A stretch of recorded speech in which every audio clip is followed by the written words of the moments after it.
что, уже пошло? Да, все, фокус хороший, все хорошо. Можно писать. Замечательно. Вот, ну что, на чем мы остановились в прошлый раз? Вот. В прошлой части мы остановились на том, что 90% добываемого золота исчезает в неизвестном направлении. Плюс к этому золотые запасы стран, которые лежали в США на сохранении, почему-то оказались вдруг латунными. Зачастую, понимаете? То есть такое ощущение, что золото, которое, в принципе, является в этой жизни практически бесполезным, оно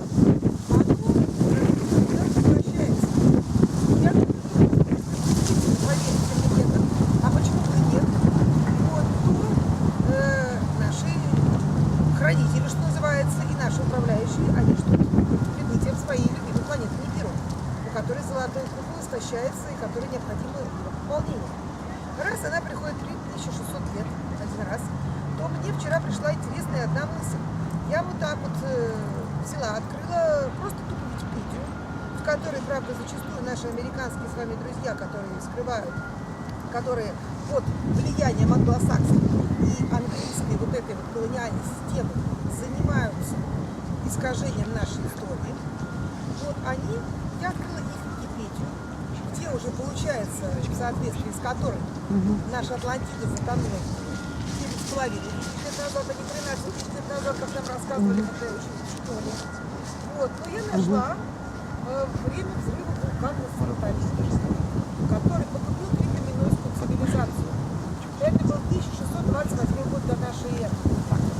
Просто так не мог произойти. За ним последовало огромное цунами, которое вызвало 10 казней близких, которое уничтожило полностью всю Кремниевскую цивилизацию. И, на мой взгляд, именно это вот цунами и этот катаклизм уничтожил кентавров, минотавра, большинство, как говорится, вот этих вот всех мутантов, то есть уничтожил, взрыв уничтожил полностью всю генную инженерию тех лет, которая к тому моменту имела очень высокое развитие, потому что все гарпии, все разнообразные существа, которые получались при скрещивании человека и животного, они все в античности представлены очень активно. И у нас вот на здании Эрмитажа очень много разных существ нарисованных, кто с крыльями, кто там с разными головами. То есть такое ощущение, что нам напоминают о том, что же было. И это мы все утратили после взрыва Санторини. Если посчитать 1628 года 3600 лет, то скоро Нибиру появится в нашем горизонте. Но я не остановилась на этом и стала откладывать отрезки назад. Дальше. Следующий отрезок, следующее отложение. У нас где-то там через одно совпало с появлением Черного моря, которое, как сегодня считают, появилось в результате прорыва дамбы Средиземного, естественно, 7,5 тысяч лет назад. Почему прорвалась дамба?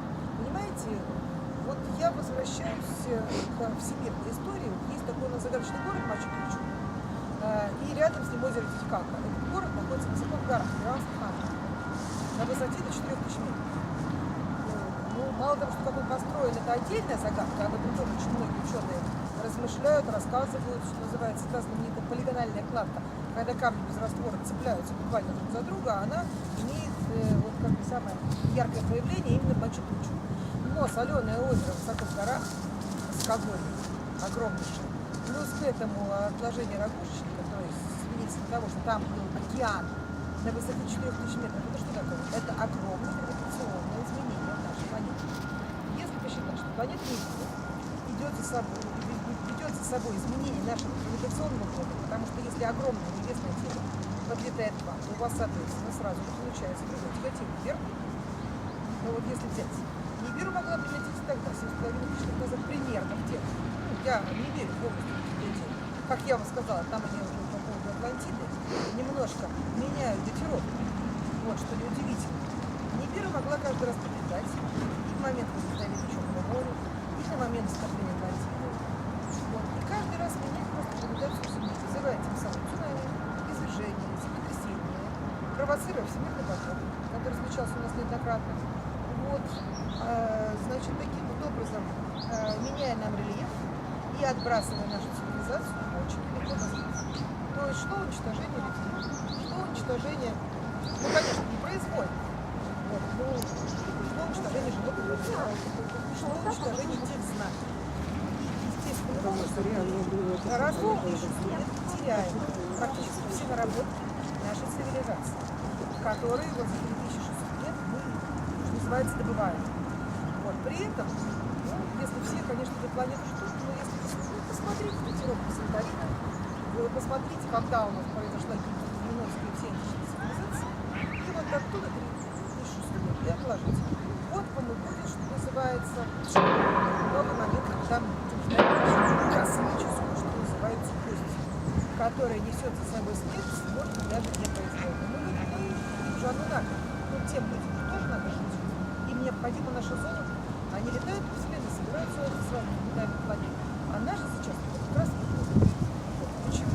Почему я это веду? Потому что, в принципе, все управление на сегодняшнем земном шаре, оно происходит, насколько я понимаю, как-то очень оригинально. Потому что если посмотреть, какие огромные финансовые средства, какие огромные ресурсы исчезают в никуда, то просто логично задаться вопросом, что это такое, кому мы там кормим. Ну, возьмем, пожалуйста, голод в Африке. В Африке огромное количество разных полезных ископаемых. Вот провоцировать там специальный голод, подбирание людей, зачем? Смысл. Плюс к этому возьмем даже нашу страну. Наша страна самая большая по территории мира. Сегодня мы одна седьмая часть суши СССР, одна шестая часть суши, даже может быть пятая. До этого, что называется, нам принадлежало, когда Аляска, то нам никто не говорит о том, что нам принадлежала также Калифорния, все северо-западное побережье США. Да, северо-запад. И Гавайские острова. Также в состав Российской империи. Кто входил в Великое княжество Польское, Великое княжество Итальянское.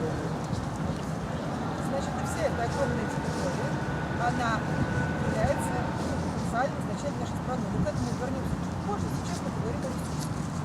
Значит, ресурсы в нашей стране, вообще на самом деле на первом месте по всему.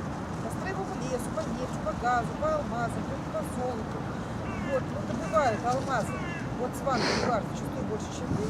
А иногда мы съезжаем по нефти на третье место по сравнению с другими странами ОПЕК. То есть иногда Саудовская Аравия нас обгоняет. Такое тоже случается. Но если взять все наши ресурсы, то мы спокойно при помощи нашей природной ренты можем прокормить не только наше население, но можем прокормить летний шаг. Сегодня ученые посчитали, что вся наша планета без океана может выдержать на своей поверхности спокойно в 20 раз больше человек, нежели сейчас на ней живет. Вот. Наша страна, она огромная, но по населению мы уступаем не только Китаю, Индии, США и Бразилии, мы уступаем даже Пакистану, Нигерии, Бангладешу. Япония отличается от нас совсем чуть-чуть. У нас население до присоединения к Крыму было 140 миллионов человек, в Японии 139. Но вы посмотрите на Японию, что у них есть, цунами землетрясения наводнения. Посмотрите на нашу великолепную родину. Но нефть, газ, лес, все идет, все время добывается куда-то в поле. Да, мы единственная страна в мире, где ресурсы принадлежат не государству, а добывающим их корпорациям. Мы единственная страна в мире, где правительство имеет только налоги от добычи ресурсов. Но все равно туда идет такое количество нефти. Предположить, что наоборот, возможно, в какой-то мере. Но сегодня, после наших выступлений в Сирии, мы стали лучшими продавцами оружия на мировой арене. Наш периметр хотят все шейхи, наш периметр покупает Индия. Мы обогнали американцев по своей ликвидности на рынке по оружию. Понимаете? Как говорится, если вы смотрели с Николасом Кейджем фильм «Вооружение воров», то что сказать, что кто главный продавец оружия?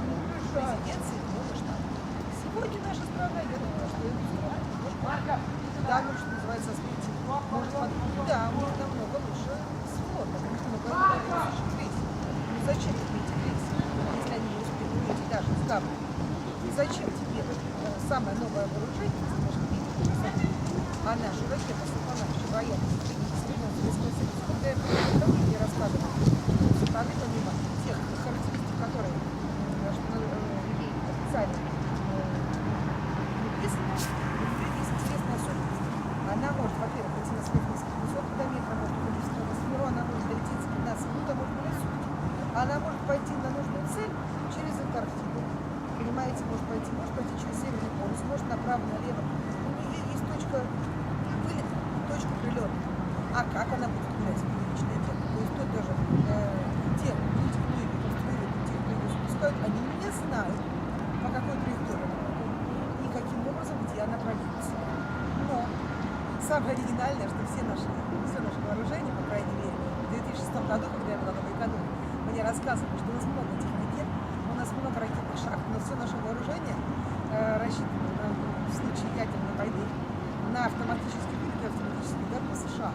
То есть кто бы на нас не напал, наши ракеты вылетают и бьют Соединенных Штатов. Это, конечно, очень мило, поэтому только, наверное, из-за этого сохраняется на сегодняшнее время мир в нашем мире. Но без этого баланса, конечно, мира не будет. Но у меня вопрос другой. Где деньги? Где деньги? Вот считается, что что-то зависит от экономической политики. От экономической политики не зависит ничего. Я, что называется, всецело поддерживаю наше правительство на сегодняшней мировой арене, но хочу напомнить, что когда администрация президента Картера решение о развале Советского Союза как главного геополитического места противника, что они сделали? Они поехали в Саудовскую Аравию, договорились с шейхами и уронили цену на нефть на мировой арене до $2 за баррель. На самом-то деле она просто не умеет считать на калькуляторе. Она его сама сделала. Умная. Мало. Мы потеряли огромное количество денег. Ну и, соответственно, пошел крах всей экономики. Когда Горбачев пришел к власти, нефть стоила $6 за баррель. Сам Горбачев, конечно, Михаил Сергеевич порядочная сволочь, но он признавался, что в перестройке он немножко накосячил в чем? Когда он был сам главой Ставропольского края, то завышал свои показатели в 5-10 раз. И посылал их дальше, да, вот как у нас сначала в республику, потом в ЦК и прочее. Он думал, что другие председатели властей делают точно так же. Оказалось, когда он начал реформировать страну, что другие завышали свои показатели в 50-100 раз. Поэтому та страна, которую он реформировал, на бумаге была совсем другой, нежели на самом деле. Ну, заметьте, при Горбачеве нет, $6 за баррель.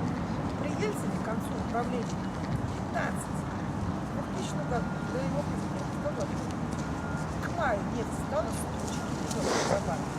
Вот тебе экономическое чудо. Наше экономическое чудо, наше чудо. Она дошла до 147, а потом упала до 47. Понимаете, что? Тут же нам сказали, что у нас американский есть, что почему-то все деньги храним в американских ценных бумагах, что почему-то как Америки и как доллара для нас невозможно иметь с ними почему-то экономических фиаско. Вот любому экономисту очень видно, что если твой геостратегический противник